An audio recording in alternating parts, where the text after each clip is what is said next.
দাদা, আমাদের আজকের আলোচনার কি বিষয় রয়েছে তার দিকে নজর রাখবো। নির্বাচন এলে আমরা শুধুমাত্র প্রতিশ্রুতির পর প্রতিশ্রুতির কথা শুনতে পাই।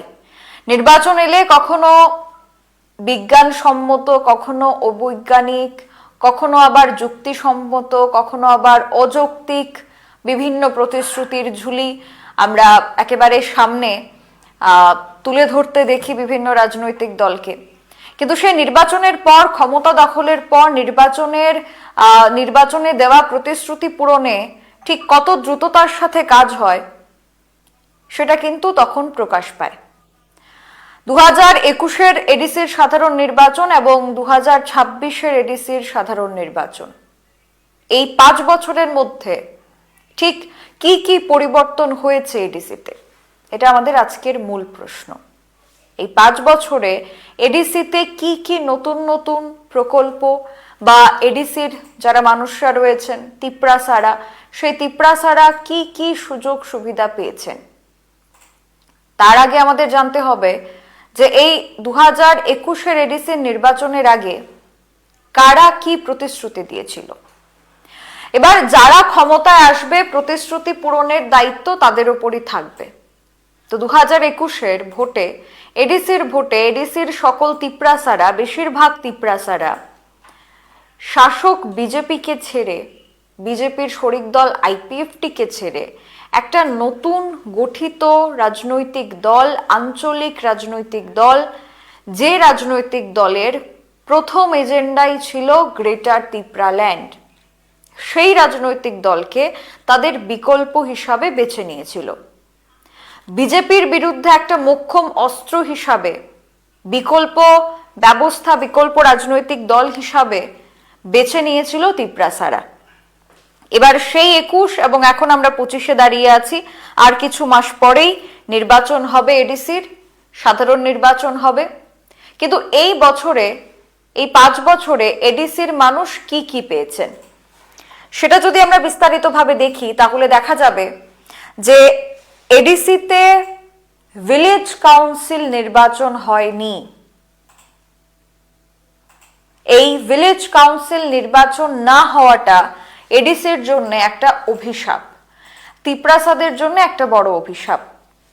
এবার যখন 2021-এর এডিসি নির্বাচনের প্রস্তুতি চলছিল, যখন প্রতিশ্রুতির পর প্রতিশ্রুতির সারি সেখানে ছিল, ঠিক তখনই কিন্তু তিপ্রামথার পক্ষ থেকে তিপ্রামথা সুপ্রিমো প্রদ্যুৎ কিশোর দেববর্মন আশ্বাস দিয়েছিলেন, প্রতিশ্রুতি দিয়েছিলেন যে 2021-এর এডিসিতে ক্ষমতা দখল করলে ভিলেজ কাউন্সিল নির্বাচন হবেই।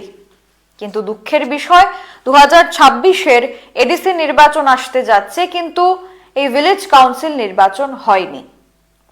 2021-এর নির্বাচনের আগে, এডিসির নির্বাচনের আগে বারবার তিপ্রামথার পক্ষ থেকে তিপ্রামথা সুপ্রিমো প্রদ্যুৎ কিশোর দেববর্মন তিনি বারবার এই ভিলেজ কাউন্সিল নির্বাচন না হওয়ার জন্য বিজেপি সরকারকে দায়ী করেছিলেন। তৎকালীন রাজ্যের মুখ্যমন্ত্রী বিপ্লব কুমার দেবকে দায়ী করেছিলেন। তারপর 2022-এর পর মুখ্যমন্ত্রী ডক্টর মানিক সাহাকে তিনি দায়ী করেছিলেন যে এ কারণেই নাকি নির্বাচন হচ্ছে না, ভিলেজ কাউন্সিলের নির্বাচন হচ্ছে না, তার কারণ বিজেপি চাইছে না নির্বাচন হোক এবং রাজ্য সরকারের একটা প্রভাব রয়েছে রাজ্য নির্বাচন কমিশনের উপর। রীতিমতো রাজ্য নির্বাচন কমিশনের নিরপেক্ষতা নিয়েও প্রশ্ন করেছিলেন প্রদ্যুৎ কিশোর দেববর্মন। কিন্তু এই প্রতিশ্রুতিগুলির অবস্থান এখন কোথায়? তিপ্রামথার কাছে, মথার সুপ্রিমো প্রদ্যুৎ কিশোর দেববর্মনের কাছে এই প্রতিশ্রুতিগুলি পূরণের কোনো দায়বদ্ধতা কি রয়েছে, বা এই প্রতিশ্রুতিগুলি পূরণ করার ক্ষেত্রে তিনি কি কোনো কাজ করেছেন? উত্তর হচ্ছে না। তার কারণ আমরা সেগুলো দেখতে পাইনি। না তো ভিলেজ কাউন্সিলের নির্বাচন হয়েছে এডিসিতে বিগত 5 বছরে, না তো গ্রেটার তিপ্রাল্যান্ডের কোনো মুভমেন্ট বা গ্রেটার তিপ্রাল্যান্ড নিয়ে যে আন্দোলন বা দাবি দেওয়া ছিল সেটা নিয়ে কোনো মন্তব্য সামনে আসছে, না তো ডিরেক্ট ফান্ডিং, সরাসরি কেন্দ্র থেকে টাকা এডিসিতে এসেছে, না তো ইন্টারলকিউটরকে আমরা রাজ্যে দেখেছি। প্রদ্যুৎ কিশোর দেববর্মন ইন্টারলকিউটর হিসাবে একে মিশ্রার কাছে পৌঁছানোর আগেই আইপিএফটি ওনার কাছে পৌঁছে গিয়েছিল, অথচ তিনি এত আন্দোলন করেও সেখানে পৌঁছতে উনি আইপিএফটির পরের সারিতে তিনি ছিলেন, বা তিপ্রামথাকে আইপিএফটির পরে সেই জায়গাটা দেওয়া হয়েছিল। তাহলে এই যে প্রতিশ্রুতির পর প্রতিশ্রুতি ছিল এডিসি নির্বাচনে, সেটা শুধুমাত্রই ভোট ব্যাংকের জন্যে?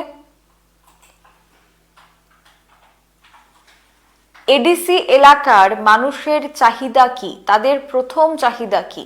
আলাদা রাজ্য, তার জন্য কি তিপ্রাসারা আন্দোলন করেছে?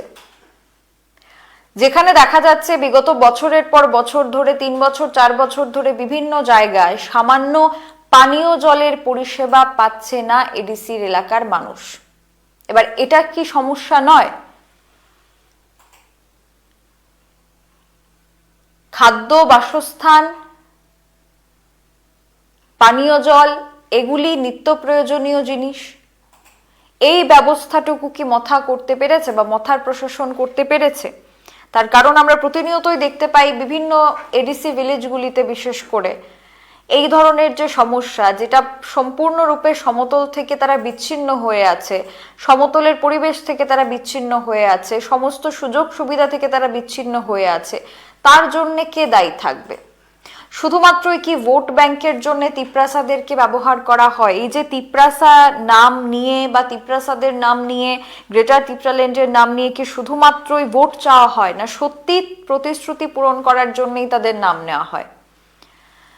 তারপর ধীরে ধীরে 2021, 2022, 2023, এখন 2025, বছরের পর বছর পেরিয়ে গেছে, কিন্তু পরিবর্তন হয়নি তিপ্রাসাদের। পরিবর্তন কি হয়েছে? কি কি পরিবর্তন আপনারা লক্ষ্য করেছেন? পরিবর্তনটা হয়েছে শুধুমাত্র রাজনৈতিক দল হিসাবে তিপ্রামথার। কি পরিবর্তন? যে নবগঠিত একটা রাজনৈতিক দল, যাদের জাতীয় কোনো ইস্যু নিয়ে তারা লড়াই করেনি, একটা আঞ্চলিক দল হিসাবে তারা লড়াই করেছিল, কয়েকটি ছোট ছোট আঞ্চলিক দলকে নিয়ে একটা অ্যালায়েন্স তৈরি হয় এবং সেই অ্যালায়েন্সের নাম দেওয়া হয় তিপ্রামথা। এবং সেই অ্যালায়েন্স বা সেই রাজনৈতিক সংগঠন পরবর্তী সময় বিরোধী দলের তকমা পায়, প্রধান বিরোধী দলের তকমা পায়। সিপিআইএম এর মতো রাজনৈতিক দল যারা ত্রিপুরায় বছরের পর বছর শাসন করেছিল, সেই সিপিআইএম কে বা বামফ্রন্টকে বিরোধী আসন থেকে বিচ্যুত করে, প্রধান বিরোধী দল থেকে বিচ্যুত করে সেই জায়গা দখল করে নেয় তিপ্রামথা। এবার তিপ্রামথাকে এই জায়গায় পৌঁছে দেওয়ার পেছনে কাদের হাত রয়েছে? নিশ্চয়ই ভোটারদের বা তিপ্রাসাদের হাত রয়েছে, যারা বিজেপির বিকল্প হিসাবে, সিপিআইএম এর বিকল্প হিসাবে, অন্য রাজনৈতিক দলের বিকল্প হিসাবে তিপ্রামথাকে পছন্দ করেছে বা প্রথম দল হিসাবে নির্বাচন করেছিল। তার কারণেই প্রধান বিরোধী দলের আসন দখল করতে পারে তিপ্রামথা। এবার প্রধান বিরোধী দলের আসন দখল করার পর আমরা দেখতে পেলাম যে এবার প্রধান বিরোধী দল থেকে সরাসরি শাসন ক্ষমতায় চলে যাওয়া, আর সেটাও তিপ্রাসাদের জন্যই হয়েছে।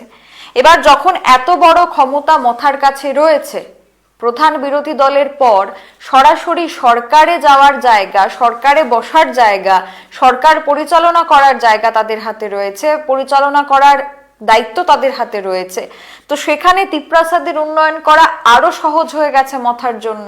কিন্তু বিগত 2 বছরে কি আপনারা দেখেছেন সেই রাস্তাটা সোজা হতে? সেটা কিন্তু দেখা যায়নি। সেটা আমরা বলছি না, সেটা বিভিন্ন সময় গ্রাউন্ড জিরো থেকে উঠে আসছে, বিভিন্ন সময় বিভিন্ন এডিসি এলাকা থেকে, এডিসি ভিলেজগুলি থেকে বারবার একই অভিযোগ উঠে আসছে। বিভিন্ন জায়গায় পানীয় জলের অভাব রয়েছে, বিভিন্ন জায়গায় যোগাযোগের পরিষেবা নেই। এমন বহু ভিলেজ কাউন্সিল রয়েছে যেখানে যোগাযোগের জন্য একটা রাস্তা পর্যন্ত নেই। বাঁশের সাঁকো দিয়ে, নিজেরা বাঁশের সাঁকো নির্মাণ করে তাদেরকে যাতায়াত করতে হচ্ছে। সেখানে 2 চাকা কিংবা 3 চাকা তো দূরের কথা, সেখানে পায়ে হাঁটার মতো ঠিকঠাক যোগাযোগের ব্যবস্থা নেই। তো এটা এডিসি প্রশাসনের নজরে আসেনি। বারবার এডিসির তরফ থেকে আমরা দেখতে পাই যে অভিযোগ করা হয় কেন্দ্র থেকে বা যে সরাসরি যে অ্যামাউন্টটা আসার কথা ছিল, ডিরেক্ট ফান্ডিং এর যে দাবিটা ছিল, সেই দাবিটা এখনো পূরণ হয়নি। তো সেটা কখন পূরণ হবে? একদিকে সরকারের থেকে সরকার পরিচালনা করার দায়িত্ব নিয়ে নিয়েছে মথা, আবার অন্যদিকে সরকারের বিরুদ্ধে যখন এডিসি থেকে প্রশ্ন ওঠে যে মথা তো সরকারে রয়েছে, তো বিজেপির যা করণীয় মথারও তা করণীয়, তো মথা প্রশাসন কেন কাজ করছে না, ঠিক সেই সময় সমস্ত দায়ভার বিজেপির উপর বা কেন্দ্রীয় সরকারের উপর চাপিয়ে দেয় মথা। তো এভাবেই কি প্রতিশ্রুতি পূরণ হবে, আপনারা কি মনে করেন? এবং 2026-এও কি নতুন নতুন আরো কিছু প্রতিশ্রুতির ঝুলি নিয়ে রাজনৈতিক দল এডিসির এলাকার মানুষের তিপ্রাসাদের দরজায় দরজায় যাবে? এবং যখন ভোট চাইতে দলের নেতৃত্বরা দরজায় দরজায় যাবে, তখন সে এডিসির তিপ্রাসারা কি প্রশ্ন রাখবে যে পানীয় জল কোথায়, স্বাভাবিকভাবে বেঁচে থাকার পরিবেশ কোথায়? তার কারণ এডিসি এলাকার বেশ কিছু অংশ রয়েছে যেখানে এখনো প্রায় 20 বছর, 30 বছর, 50 বছর পিছিয়ে রয়েছে বর্তমান সময় থেকে বিভিন্ন জায়গাগুলি।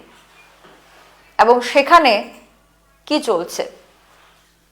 ডেঙ্গুর মতো, ম্যালেরিয়ার মতো একটা পরিস্থিতি সেখানে বিরাজ করছে। ডেঙ্গুর কারণে বা ম্যালেরিয়ার প্রাদুর্ভাব সেখানে দেখা যাচ্ছে, অকালে মানুষ প্রাণ হারাচ্ছে, এগুলি বিভিন্ন রিপোর্ট বলছে। পানীয় জলের জন্য রাস্তা অবরোধ করার খবর প্রতিনিয়তই আমাদের কাছে উঠে আসে। বিদ্যালয়গুলির ব্যবস্থাপনা, সেখানে যোগাযোগের অনুন্নত ব্যবস্থা, এগুলি পূরণ করা বা এই সমস্যাগুলি দূর করার দায়িত্ব কি এডিসি প্রশাসনের ছিল না? তার জন্য দায়ী কে? এডিসির মথা প্রশাসন নাকি রাজ্যের সরকার, যারা নাকি টাকা দেয়নি এডিসিকে? এমনটা মথার অভিযোগ ছিল। এবার একে অপরের দিকে অভিযোগ করে, একে অপরের দিকে কাদা ছুড়োছুড়ি করে কি তিপ্রাসাদের প্রশ্ন থেকে রেহাই পাওয়া যাবে? 2026-এর নির্বাচনে প্রশ্ন কি থাকবে, প্রতিশ্রুতি কি থাকবে এবং কি কি প্রতিশ্রুতি পূরণ হবে সেটা দেখার। আজকের মতো এখনকার মতো বিদায় নিচ্ছি। বিস্তারিত আলোচনা থেকে আগামীকাল আবারও দেখা হচ্ছে আপনাদের সাথে। ততক্ষণ পর্যন্ত ভালো থাকবেন, সুস্থ থাকবেন। গুরুত্বপূর্ণ খবরাখবরের জন্য চোখ রাখবেন সোশ্যাল বাংলায়। নমস্কার।